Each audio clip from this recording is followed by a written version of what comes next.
and succulent growers, it's Lynn, and in today's video I'm going to be repotting a couple of my euphorbias that I have in the kitchen window all through the year, in a south facing kitchen window, do very well.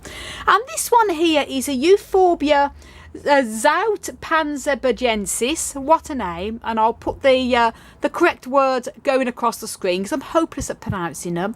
And this one here is a Euphorbia lenewtonii, and I'll also put the name of that going across the screen. And they are in desperate need of a repot. This one here is very top heavy, as you can see, and this one here has got the roots coming through the bottom, and I hear a little meow. And we have Lucy with us again today, this gorgeous little beauty. Isn't she gorgeous? Always here. She loves to be in the videos, guys. Now with euphorbias, and the same with all types of succulents and cactus, they do like a very well draining cactus and succulent soil mix. And I like to make up my own of 3 equal parts of a loam based soil. In this case I'm using John Innes number 2, and also mixing with horticultural grit, or in this case I've had to use perlite, and horticultural sharp sand, roughly about 3 equal parts, and giving it a good mix around. The most important thing is that you use a cactus and succulent soil that is very well draining. And I sometimes change the soil mix depending on what type of cactus or succulent that I'm using the soil for. But this case, with these type of euphorbias, they do very well with this basic mix. And if you want to know how I make my own cactus and succulent soil, then do check out the video I've made on how to make cactus and succulent soil. Links will be up above and down below in the video description. Now I've chosen the next size pot up. I always like to go just a little bit bigger with the pots. I don't like to go into a pot too big, because when you're repotting them, the roots need to acclimatise to being put into the new soil and pot. And if you pot them up into too big of a pot with lots of soil, they're more likely to rot.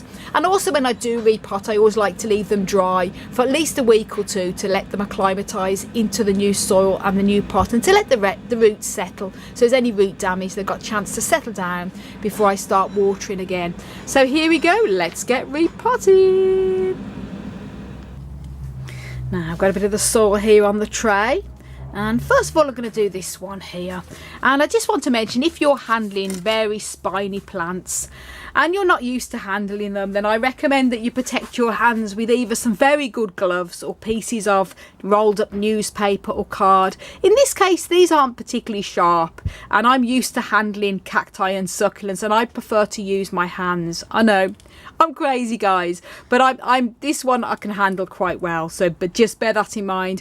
And also euphorbias, if they get damaged in any way, which sometimes happens when you're repotting, they give off a very milky sap, a white milky sap, and it can be very irritating for the hands, and also it can be dangerous if you touch your eyes. So that's another reason why you should protect your hands when handling euphorbias. I don't seem to have a problem with the sap if it gets onto my hands, and that's the only reason why I'm not using gloves. But if you're new to handling euphorbias, I would strongly recommend protecting your hands, because the milky sap can be very irritating. And when you go to repot, as I mentioned in all of my repotting videos, you want to gently ease it out of the pot. This is a plastic pot, so it's easy to squeeze, no problem there.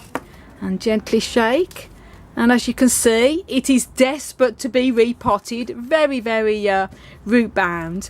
And you also want to check as well when you're repotting that there's no signs of any pests or mealybugs. Root mealybugs tend to be the worst as well. But looking at this, is pretty good. I'm just going to loosen up the roots, the soil a little bit with this, but not touch the roots too much.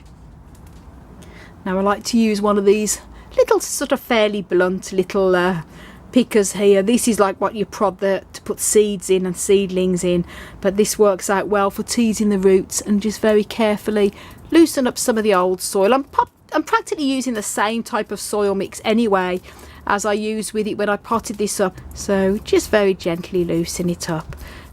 I actually prefer to, less I touch the roots the better, but obviously it's good to remove a little bit to loosen them up, because it's better for the roots to take in with the new soil.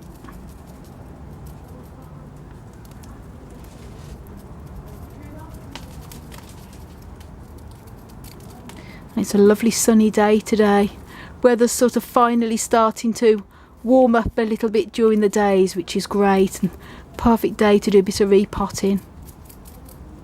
I think that's it. As you can see, there's lots of space there where you can see where all the roots are and a bit of the soil's been removed.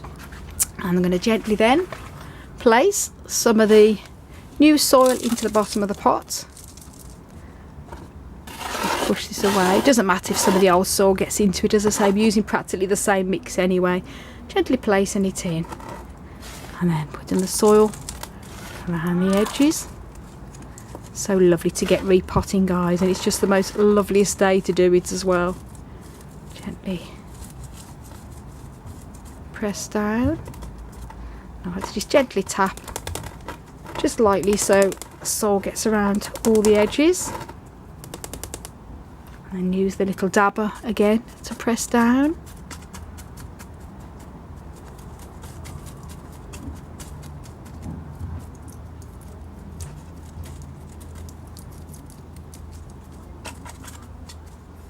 And you can top dress as well with some grit or whatever type of top dressing that you like to use.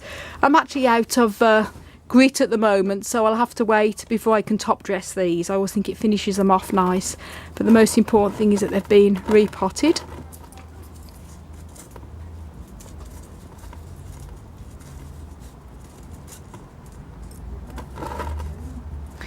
And I'll be leaving these then for about a week or two, probably 2 weeks, before I start watering again. They're going back into the window, in the kitchen window anyway, so no problems there.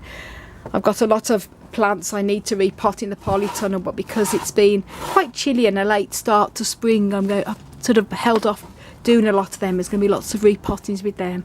And then the second one here, again, squeeze the pot. And again, as I mentioned, because they do give off a milky sap, protect your hands if you're not used to handling euphorbias. I'm used to it, and the sap doesn't hurt my hands. I'm one of the lucky ones, but do protect it if you're not used to handling them. And here, same thing again. Check for pests, no mealybugs. Root mealybugs and vine weevils tend to be the worst with the roots of cactus and succulents. And I like to use this little dabber because it's blunt. Don't use a sharp object when you're removing soil and loosening up the roots, because you don't want to damage them.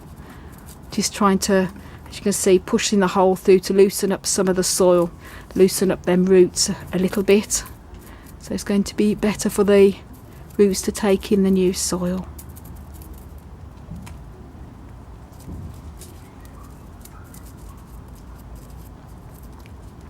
Little shake, I think that's good. Roots are loosened up there, as you can see. And then the same thing again. A little bit of soil at the bottom, gently place in, and then soil all around the edges.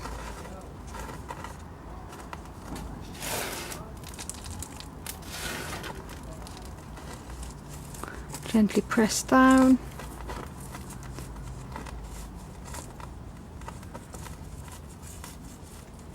You don't want to press too hard down, so you're destroying any of the roots or anything. Trying to be careful, but you want to make sure that the euphorbia's tight enough in the pot so it's not going to fall out as soon as you pick it up.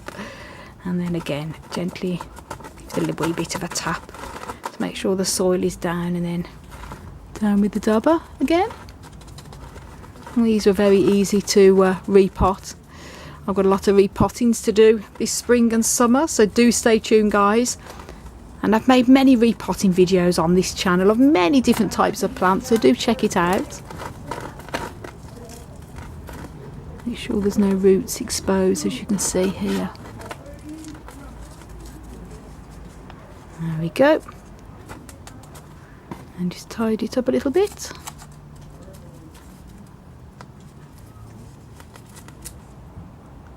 Now that's them all both potted up and labelled as well. Euphorbia lenewtonii and Euphorbia zoutpansbergensis. And very happy to have had these repotted now. They've got a bit more breathing space to grow. And hope you enjoyed the little repotting video, guys. So thank you all so much for watching and all of your support. And before you go, one massive favour to ask, if you can leave a comment down below in the video description, even if it's a heart or a smiley face, because every comment really helps my channel and helps me to get noticed more on YouTube. And if you haven't done already, please do subscribe. Don't forget to click the notification bell. You can also follow me on Instagram, Twitter and Facebook at Desert Plants of Avalon. And for more growing tips, check out my website, desertplantsofAvalon.com. I want to wish you all an incredible plant power day. Thank you for repotting me. Thank you.